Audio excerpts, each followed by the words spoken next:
think, look, a thought appears in your head, right? That's obvious. Bang, it's nothing you ever ask about. But what the hell does that mean? A thought appears in your head. What kind of ridiculous explanation is that? You know, it just doesn't help with anything. Where does it come from? Well, nowhere. It just appears in my head. Okay, well, that's not a very sophisticated explanation, as it turns out, you know?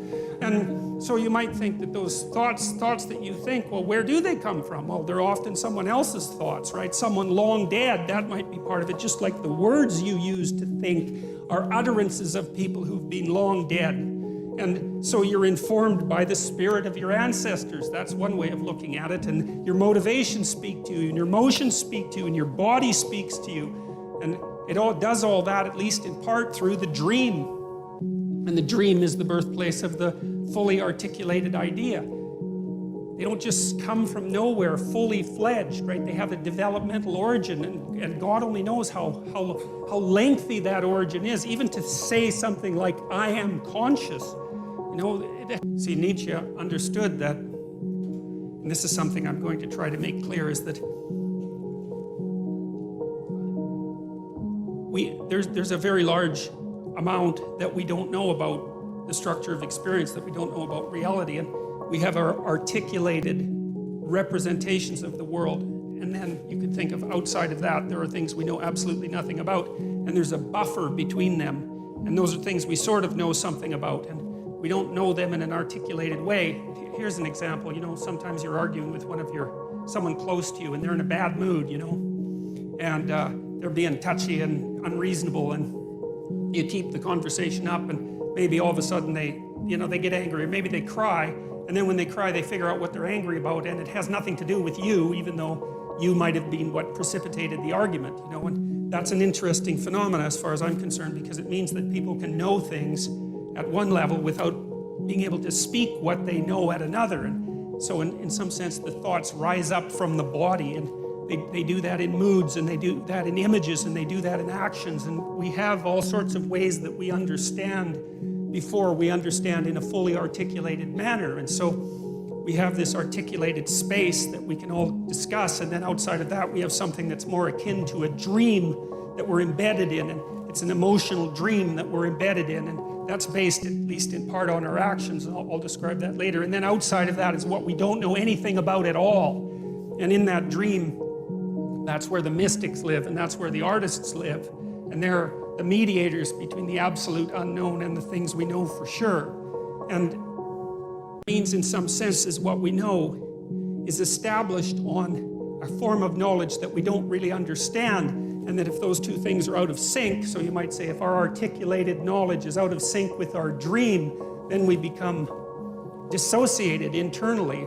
We think things we don't act out, and we act out things we don't dream, and that produces a kind of sickness of the spirit, and you know, it has real effects on people's lives. It's not some abstract thing, you know. I mean, lots of times when I've been treating people for depression, for example, or anxiety, they have existential issues, you know. It's not just some psychiatric condition. It's not just that they're tapped off of normal because their brain chemistry is faulty, although, you know, sometimes that happens to be the case. It's that they are overwhelmed by the suffering and complexity of their life, and they're not sure why it's reasonable to continue with it. You know, they can feel the terrible negative meanings of life, but are skeptical beyond belief about any of the positive meanings. I had one client who was a very brilliant artist, and as long as he didn't think, he was fine, you know, because he'd go and create, and he was really good at being an artist. He just, you know, he had that personality that was continually creative and quite brilliant, although he was self-denigrating. But as soon as he started to think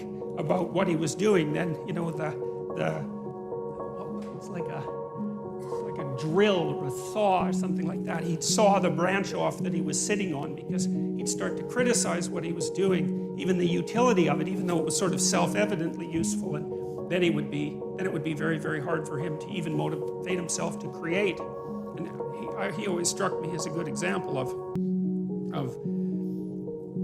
the consequences of having your rational intellect divorced in some way from your being, divorced enough so that it actually questions the utility of your being. And it's not a good thing. It's not a good thing. And it's really not a good thing because it manifests itself not only in individual psychopathology, but also in social psychopathology, and that's this proclivity of people to get tangled up in ideologies, which I really do think of as they're like crippled religions. That's the right way to think about them. They're like a religion that's missing an arm and a leg, but can still hobble along, and it provides a certain amount of security and group identity, but it's warped and twisted and demented and bent, and it's a parasite on something underlying that's rich and true, and that's how it looks to me anyways. And see, I also spent a lot of time reading Carl Jung, and it was through Jung and also Jean Piaget, who's a developmental psychologist, that I started to understand that our articulated systems of thought are embedded in something like a dream, and that dream is informed in a complex way by the way we act.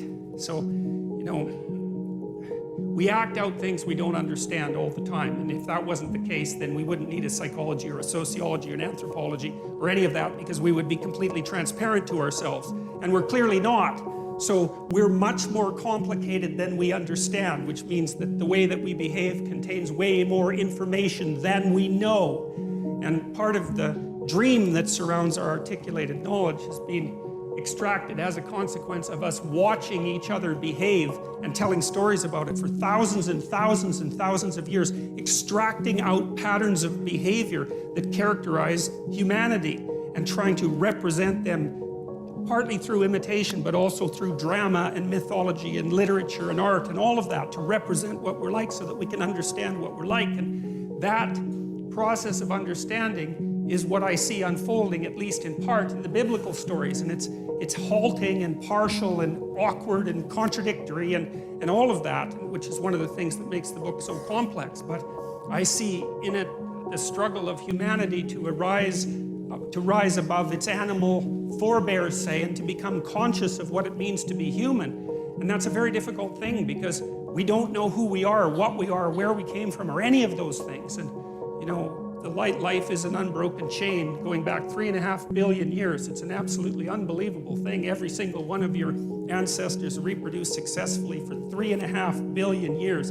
It's absolutely unbelievable. And we rose out of the dirt and the muck, and here we are, conscious but not knowing, and we're trying to figure out who we are. And a story that we've been telling, or a set of stories that we've been telling for 3,000 years, seems to me to have something to offer. And so when I look at the stories in the Bible, I do it, I would say, in some sense, with a beginner's mind. It's a mystery, this book, how the hell it was made, why we preserved it, how it happened to motivate an entire culture for 2,000 years and to transform the world. Like, what's going on? How did that happen? It's by no means obvious, and one of the things that bothers me about casual critics of religion is that they don't take the phenomena seriously, and it's a serious phenomena. I mean, not least because people have the capacity for religious experience, and no one knows why that is. And I mean, you can induce it reliably in all sorts of different ways. You can do it with brain stimulation. You can certainly do it with drugs. There's especially the psychedelic variety. They produce intimations of the divine extraordinarily regularly. People have been using drugs like that for God only knows how long, 50,000 years, maybe more than that, to produce some sort of intimate union with the divine. It's like, we don't understand any of that. When we discovered the psychedelics in the late 60s, it shocked everybody so badly that they were instantly made illegal and abandoned in terms of research for like 50 years. And it's no wonder, because who the hell expected that? Nobody. Now Jung was a student of Nietzsche's, you see, and he was also, I would say, a very astute critic of Nietzsche. He was educated by Freud, and Freud, I suppose, in some sense, started to collate the information that we had pertaining to the notion that people lived inside a dream. You know, it was Freud who really popularized the idea of the unconscious mind, and we take this for granted to such a degree today that we don't understand how revolutionary the idea was. Like, with what's happened with Freud is that we've taken all the marrow out of his bones, so to speak, and left the husk behind. And, you know, now when we think about Freud, we just think about the husk, because that's everything that's been discarded. But so much of what he discovered is part of our popular conception now, including the idea that your perceptions and your actions and your thoughts are all what would you say, informed and shaped by unconscious motivations that are not part of your voluntary control. And that's a very, very strange thing. It's one of the most unsettling things about the psychoanalytic theories, because the psychoanalytic theories are something like, you're a loose collection of living sub-personalities, each with its own set of motivations and perceptions and emotions and rationales, all of that. And you have limited control over that. So you're like a plurality of internal personalities that's loosely linked into a unity. You know that because you can't control yourself very well, which is one of Jung's objections to Nietzsche's idea that we could create our own values. See, Jung didn't believe that, especially not after interacting with Freud, because he saw that human beings were affected by things that were deeply, deeply affected by things that were beyond their conscious control. And no one really knows how to conceptualize those things. You know, the cognitive psychologists think about them in some sense as computational machines. And the ancient people, I think, thought of them as gods, although it's more complex than that. Like rage would be a god. Mars, the god of rage, that's the thing that possesses you when you're angry. You know, it has a viewpoint and it says what it wants to say, and that might have very little to do with what you want to say when you're being sensible. And it doesn't just inhabit you, it inhabits everyone, and it lives forever, and it even inhabits animals. And so it's this transcendent psychological entity that inhabits the body politic like a thought inhabits the brain. That's one way of thinking about it. It's a very strange way of thinking, but it certainly has its merits. And those things, well, in some sense, those are deities, although it's not that simple. And so Jung got very interested in dreams and started to understand the relationship between dreams and myths, because he would see in his clients' dreams echoes of stories that he knew because he was deeply read in mythology. And then he started to believe that the dream was the birthplace of the myth, and that there was a continual interaction between the two processes, the dream and the story and storytelling. And well, you know, you tend to tell your dreams as stories when you remember them. And some people remember dreams all the time, like 2 or 3 a night. I've had clients like that, and they often have archetypal dreams that have very clear mythological structures. I think that's more the case with people who are creative, by the way, especially if they're a bit unstable at the time, because the dream tends to occupy the space of uncertainty and to concentrate on fleshing out the unknown reality before you get a real grip on it. So it's like the dream is the birthplace of thinking. That's a good way of thinking about it. And so because it's the birthplace of thinking, it's not that clear. It's doing its best to formulate something. That was Jung's notion, as opposed to Freud, who believed that there were sensors, internal sensors, that were hiding the dream's true message. That's not what Jung believed. He believed the dream was doing its best to express a reality that was still outside of fully articulated conscious comprehension.